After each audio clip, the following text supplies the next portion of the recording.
Bueno, ¿cómo van? Espero que todos bien.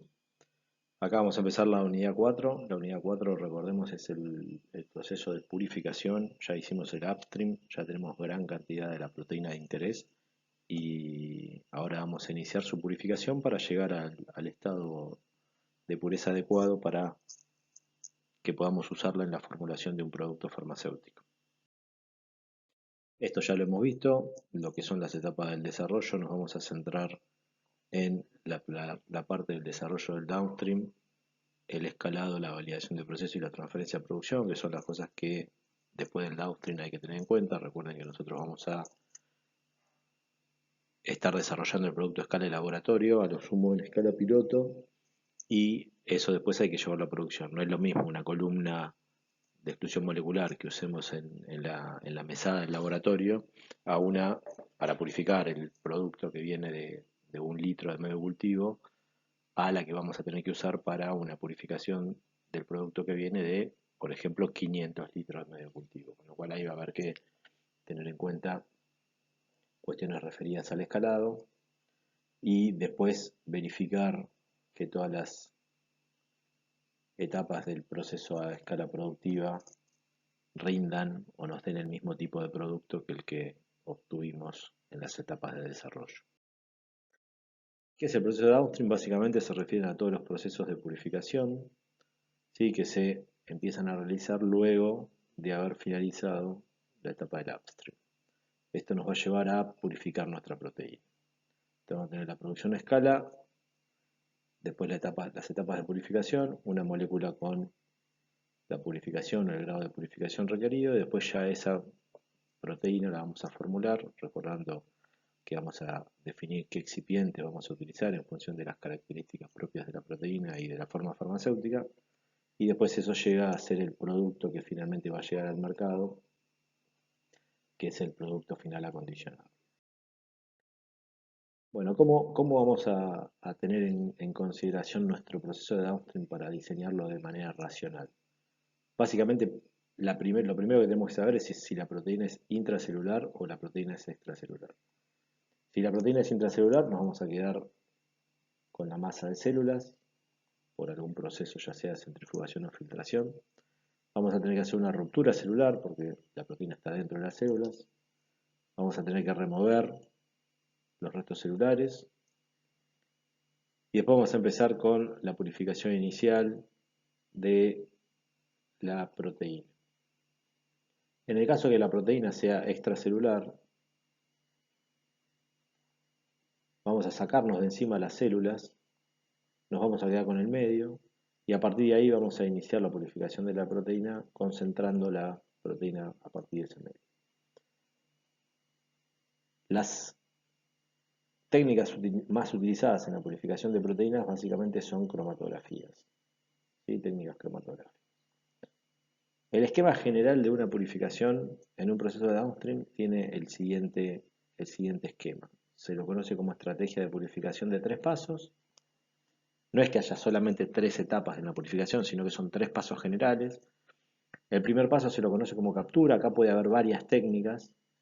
Es una captura primaria. Lo que pretendemos ahí es quedarnos con la mayor cantidad de la proteína de interés que podamos, aunque la misma venga con algunos contaminantes.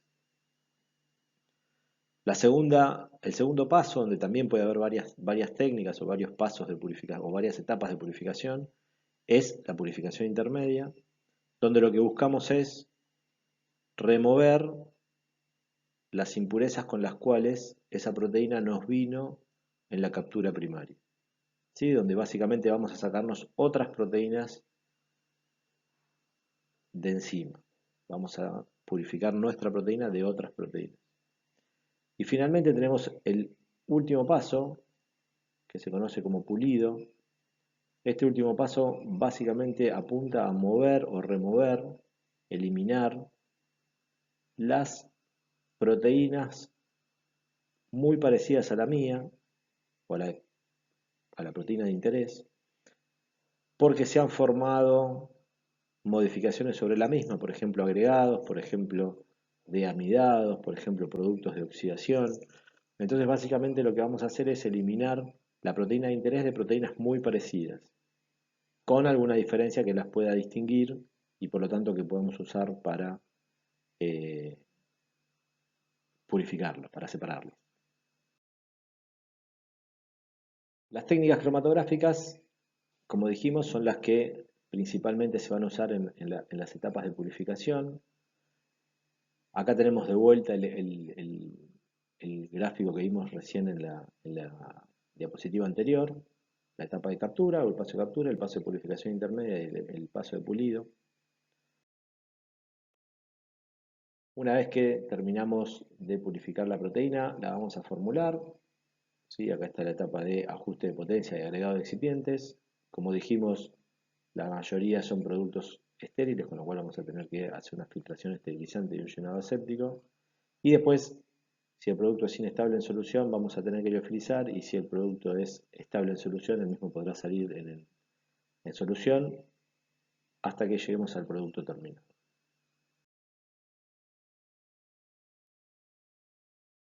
Bueno, ¿cómo desarrollamos el downstream, perdón?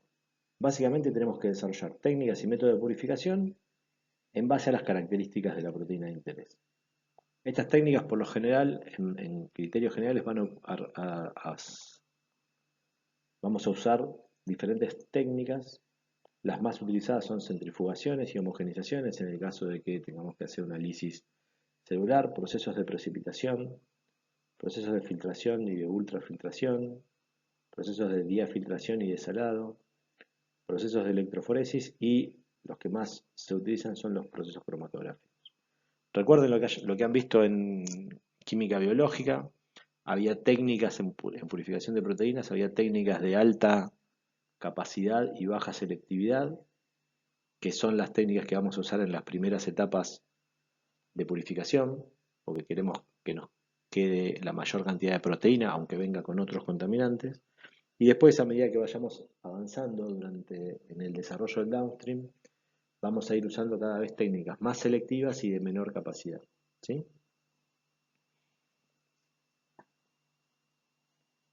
Bueno, acá tenemos algunas particularidades: preparación de la muestra y extracción. Tenemos que tener desarrolladas antes del primer paso cromatográfico. En la cromatografía no podemos poner cualquier cosa. Tenemos que tener métodos analíticos que nos permitan identificar y definir si fue un buen paso de purificación o no. Y deberíamos conocer las propiedades de la proteína de interés a purificar y de sus impurezas críticas, como para poder diseñar racionalmente el proceso de purificación.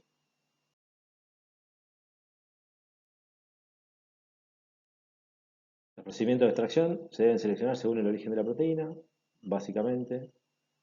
Podemos usar procedimientos de rupturas celulares leves dependiendo del tipo de producto. Básicamente la ruptura celular solamente se hace en los productos que quedan en el interior de la célula. Las técnicas dependen de la escala de purificación, depende del equipamiento que tengamos en el upstream y el volumen que tengamos que procesar para quedarnos con la proteína de interés. Tenemos que tener en cuenta que al hacer una ruptura celular, trabajar a bajas temperaturas para evitar la actividad enzimática, tener buffers de pH apropiado y tratar de minimizar lo máximo posible la acción de proteasas. Pueden usarse algunas enzimas para facilitar el proceso de purificación, o inhibidores de proteasas para evitar la acción de las proteasas y que nuestras proteínas se vayan degradando.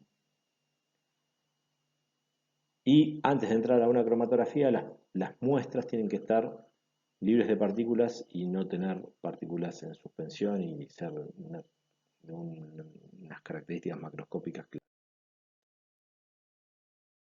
Si tenemos una proteína de secreción, es bastante más sencillo el proceso. Cosechamos las células y recuperamos la proteína.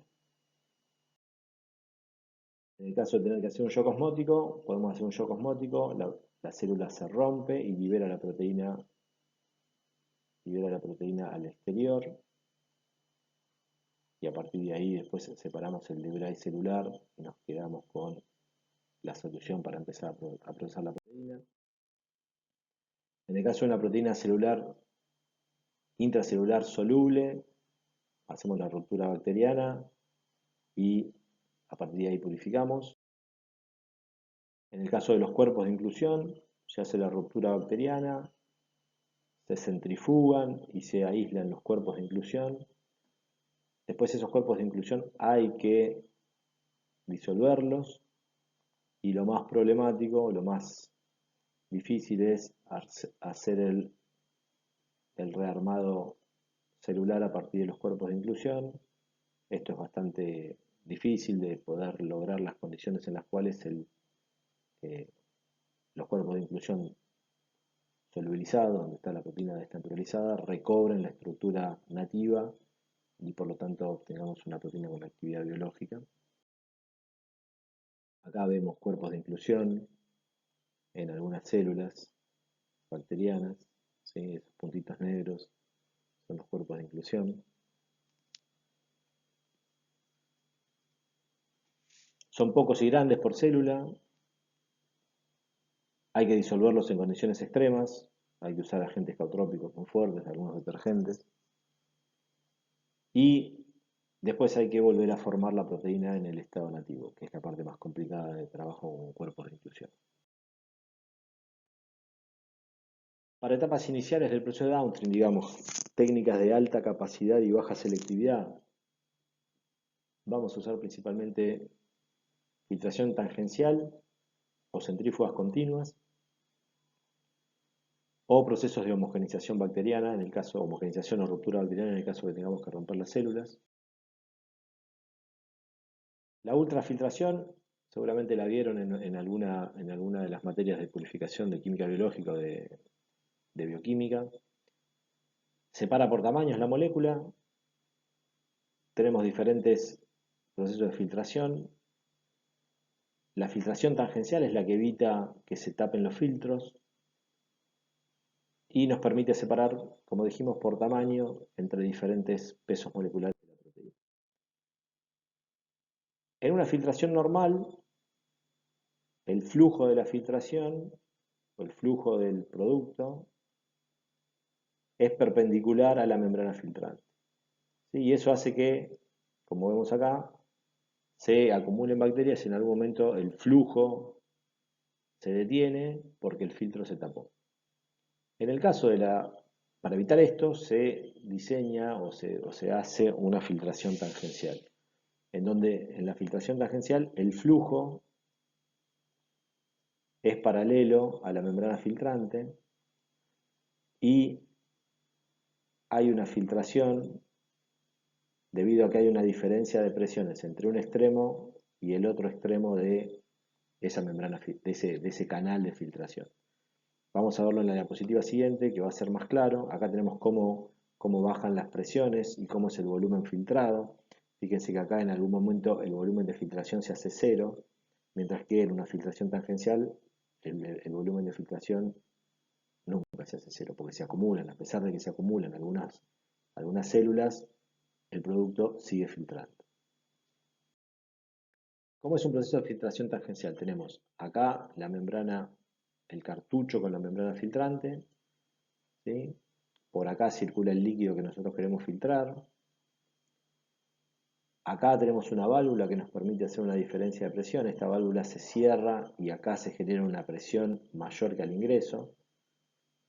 Con lo cual hay una parte del material filtrante que puede filtrar por esa membrana.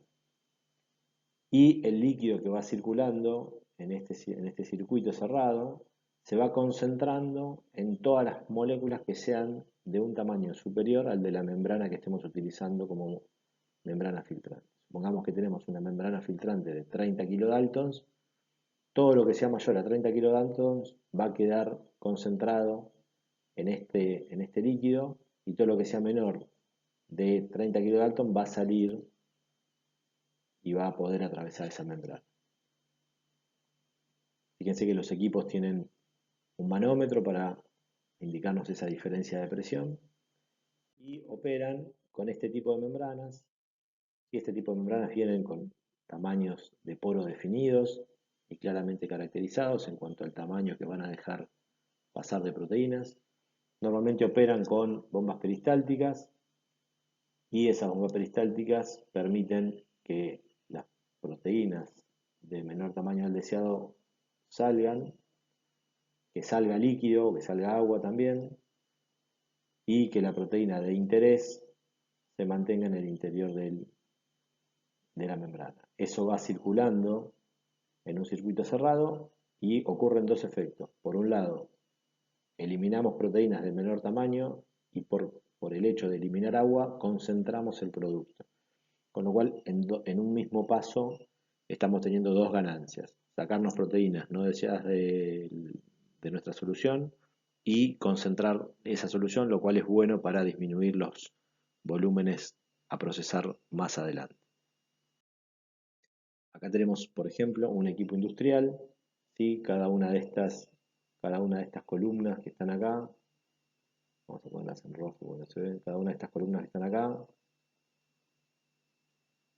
¿sí? Son estas que están acá, son columnas de filtración tangencial, como les dije, hay 6 en este equipo, ¿sí? Tiene 3 de un lado y 3 del otro. Este es el tanque reservorio donde tenemos nuestro producto.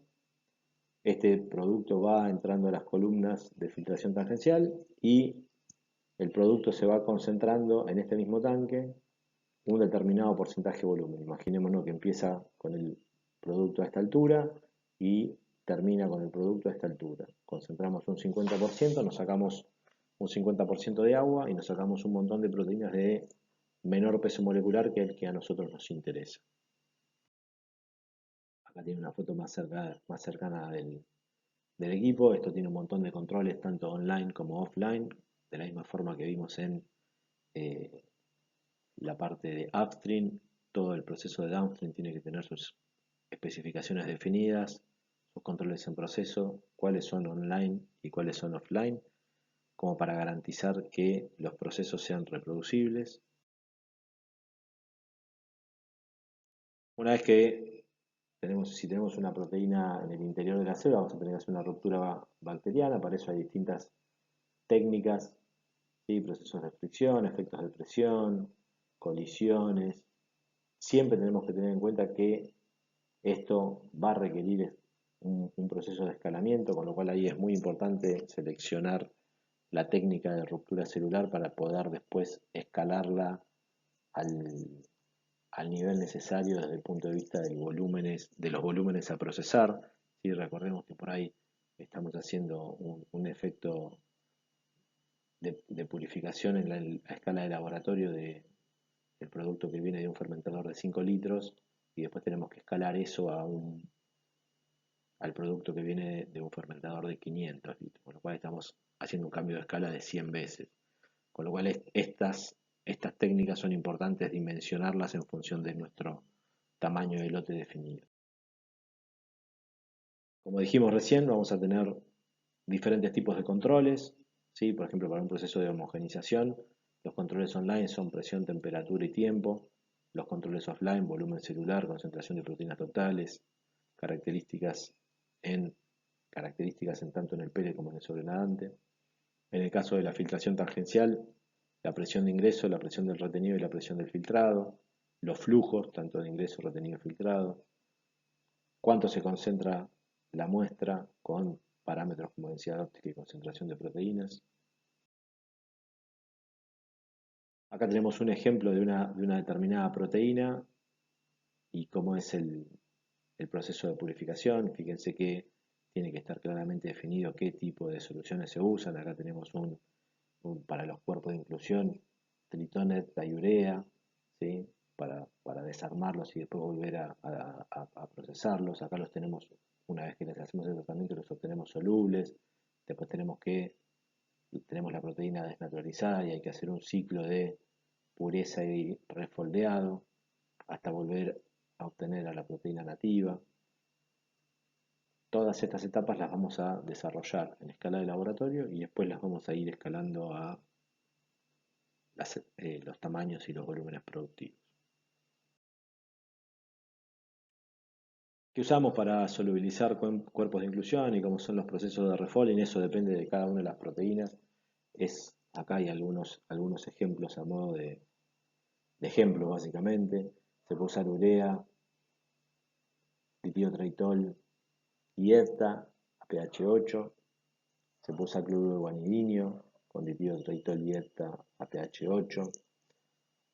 Concentraciones de detergentes, pero eso depende de cada proteína. Acá tenemos el tiempo y las diferentes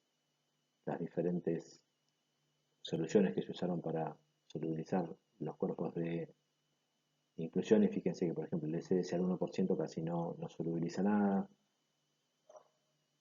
La solución de cloruro guanidinio mejora un poco, pero fíjense cómo cambia el escenario con la solución de urea y ditiotreitol. Sí, así que esto, bueno, son ensayos que hay que hacer si trabajamos con cuerpos de inclusión, de cuál es la mejor manera de solubilizarlos y por lo tanto de llevar ese cuerpo de inclusión a un estado desnaturalizado para a partir de ahí volver a plegar la proteína. Para el caso de la renaturalización vamos a tener que eliminar esos agentes geotrópicos. Una técnica bastante utilizada es la diálisis o realizar una dilución rápida. Vamos a tener que definir las condiciones de renaturalización, obviamente que eso depende de cada proteína, y tienen que ser optimizadas en cada uno de los casos teniendo ciertos parámetros de entorno, como ser temperatura, fuerza iónica, pH, potencial redox y tiempo de renaturalización. ¿Sí?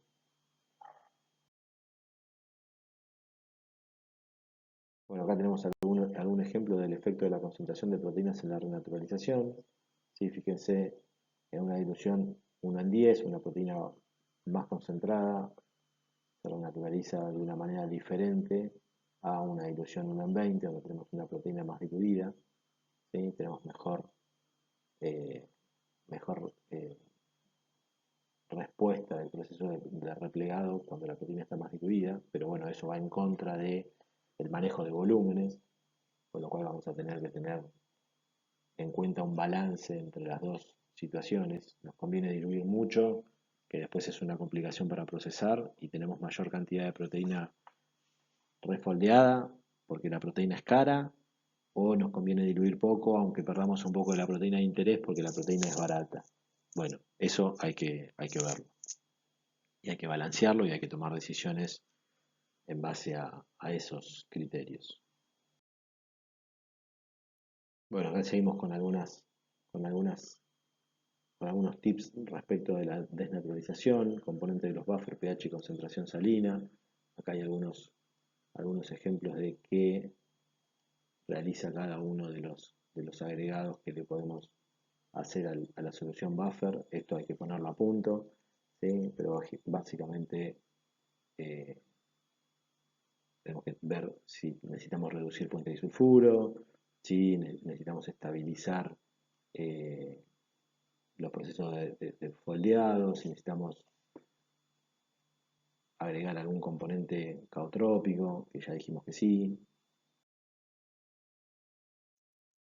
Acá tenemos algún ejemplo en cuanto a ciertos agregados, fíjense, agregado de buffer y ajuste pH, agregado de cloruro de sodio, agregado de arginina y glutamina, agregado de otros aditivos, fíjense cómo cambian las curvas y los gráficos de recuperación de actividad en los diferentes casos. Esto es a modo de ejemplo porque obviamente hay que ponerlo a punto para la proteína de interés. Acá tenemos cómo cambian los perfiles de un HPLC de fase reversa en este caso en función del tiempo luego de un proceso de oxidación. ¿Sí? Fíjense el producto oxidado, cómo cambia, el pico acá, y cómo cambia la proporción del reducido. ¿Sí? Después de 4 horas de proceso. También como controles de proceso tenemos técnicas de HPLC, podemos tener técnicas de ELISA y podemos tener técnicas que identifiquen la proteína y las características de la misma. ¿Sí? Poder definir a dónde encontramos nuestra proteína y de qué cantidad estamos hablando al recuperarla después de un proceso de plegamiento. Esto puede ser en un gel nativo, con lo cual estamos hablando de la proteína ya refoldeada. Tenemos otra vez una imagen que nos recuerda las tres etapas del proceso: captura, purificación intermedia y pulido. Y ahora vamos a entrar en la parte de las técnicas más utilizadas en el proceso de downstream, que son las cromatografías. Hay diferentes tipos de cromatografías. Básicamente en las etapas intermedias de purificación y en las etapas finales se empiezan a usar las cromatografías de afinidad, exclusión molecular e intercambio iónico. Fíjense que en las primeras etapas se utilizan otro tipo de técnicas, ¿sí? Técnicas de alta capacidad y baja selectividad, ¿sí? Homogenizaciones, precipitaciones. Ya a medida que avanza la purificación, acá tenemos las etapas: etapa 1, primer paso de purificación, segunda paso de purificación, tercer paso de purificación, cuarto paso de purificación y así sucesivamente. Vamos utilizando cada vez técnicas de mayor selectividad y de menor capacidad.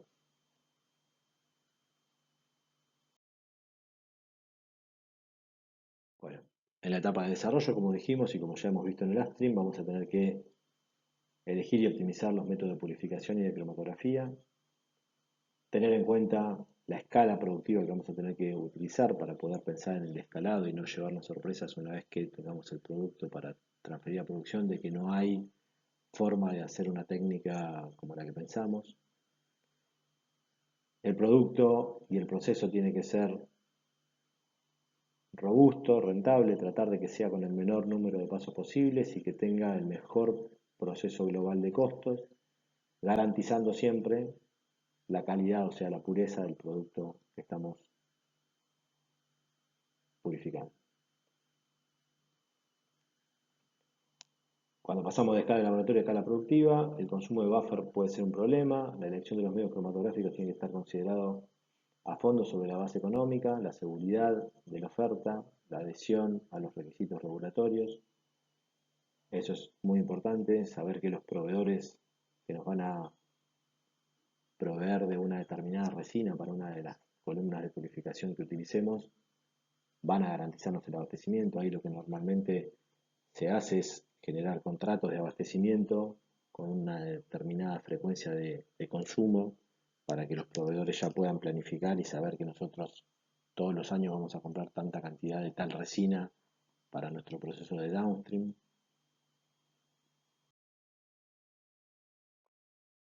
Algo que es bastante común actualmente en las etapas de desarrollo es definir lo que se conoce como el espacio de diseño, ¿sí? Design Space.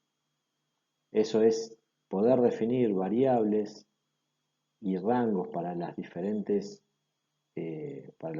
variables, dentro de las cuales, si nos movemos, por ejemplo, un rango de pH entre 4 y 7.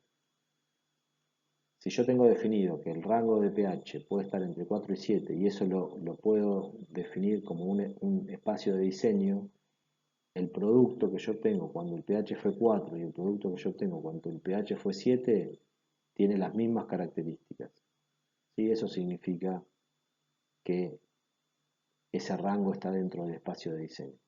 Cualquier variación que ocurra para ese parámetro dentro de este rango no tiene un impacto en el producto, ¿sí? Y eso está muy bueno siempre y cuando lo podamos aplicar a todas las etapas del desarrollo, ¿sí? Fíjense que hay un montón de variables durante todo el proceso productivo.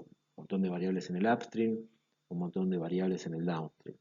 Definir un proceso con espacio de diseño es bastante laborioso y bastante costoso, pero si la proteína lo amerita, nos permite después que, si yo tengo un proceso que ocurrió a pH 4 y después otro que ocurrió a pH 7, estoy seguro de que las características de mi producto van a ser iguales, ¿sí? No van a tener diferencia. Dentro de las columnas, como ya dijimos, tenemos columnas a escala de laboratorio. Normalmente las vamos a usar para etapas analíticas o para etapas iniciales en el desarrollo del downstream. Y después ya tenemos equipos más productivos, ¿sí? Con diferentes niveles de control y con diferente manejo de, volúmenes que nos van a permitir hacer ese escalado del proceso desde el laboratorio a la escala productiva.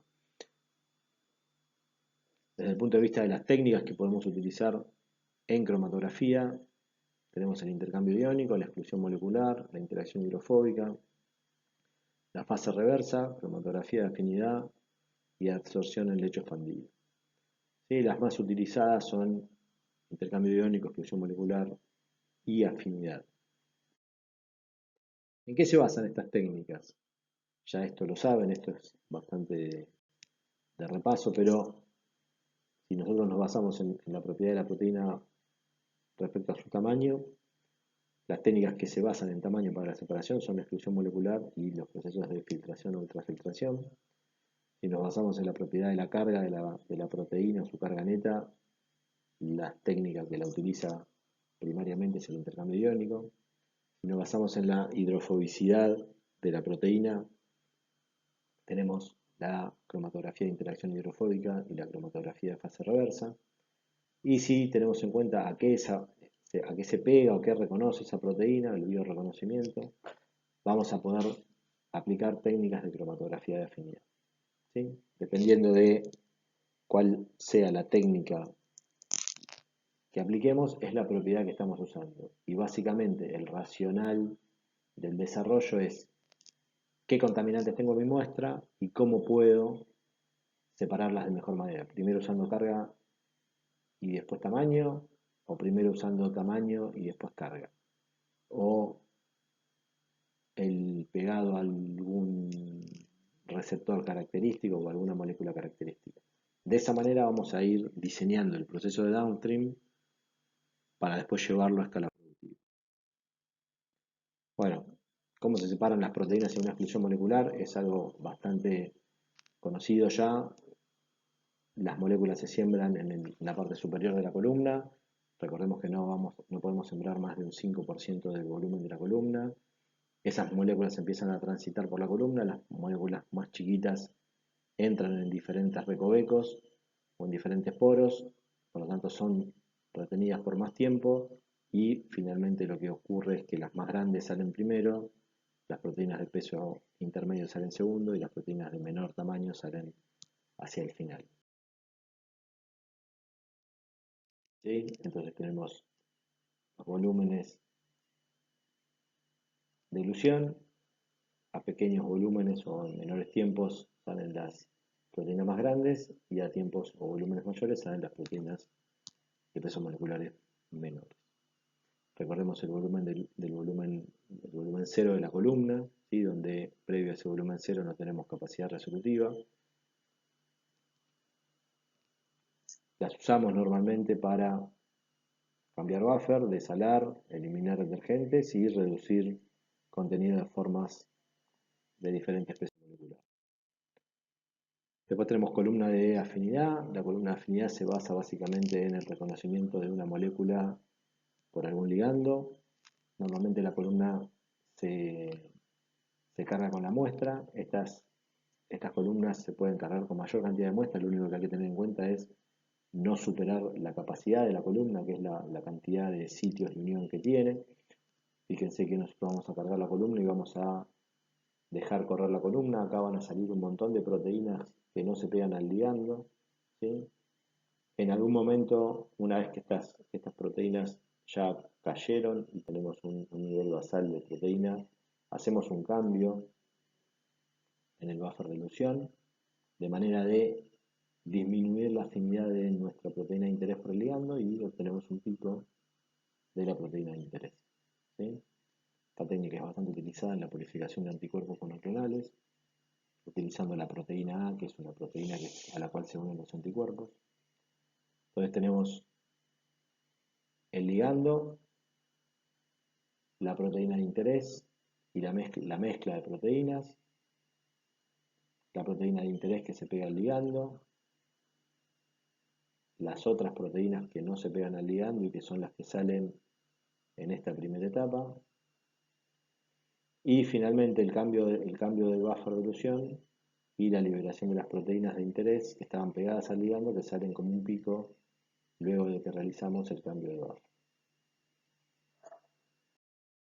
Después tenemos la cromatografía de intercambio iónico, también ya la deben conocer bastante. Tenemos intercambiadores aniónicos e intercambiadores catiónicos, eso depende de la carga de la resina.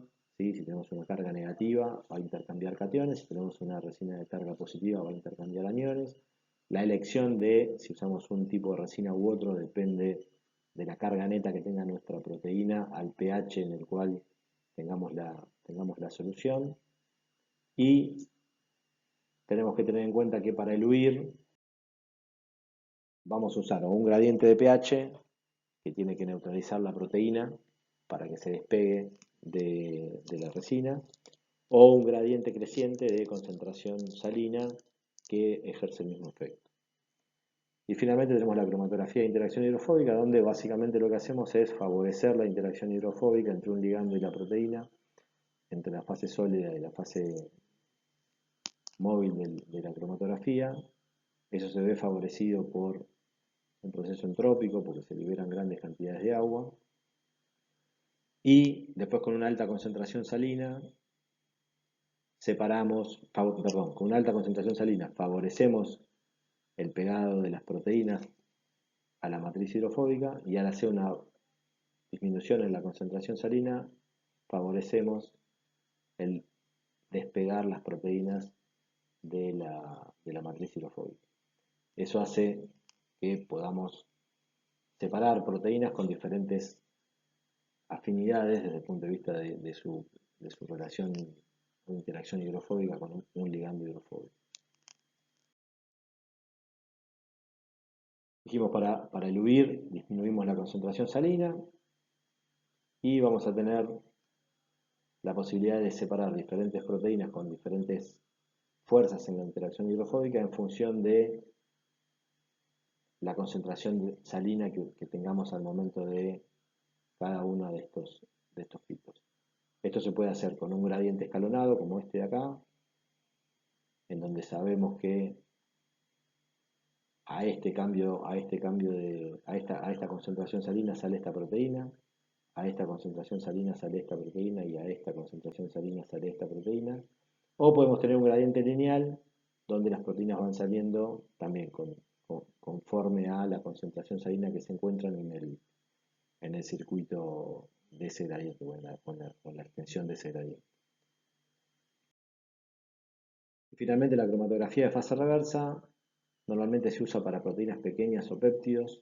Es muy usada en la parte analítica, ¿sí? Y básicamente tenemos una fase reversa en donde el solvente inicial es polar y esta técnica tiene una matriz hidrofóbica. La ilusión se lleva a cabo debilitando la fuerza de interacción debido al cambio de polaridad del solvente, ¿sí? Por el agregado de solventes orgánicos como metanol o acetonítrico. Esto lo deben haber visto en química analítica instrumental cuando vieron cromatografías, pero bueno, también se utiliza en este tipo de productos. Y bueno, y acá tenemos un ejemplo de cómo salen las proteínas en un gradiente lineal.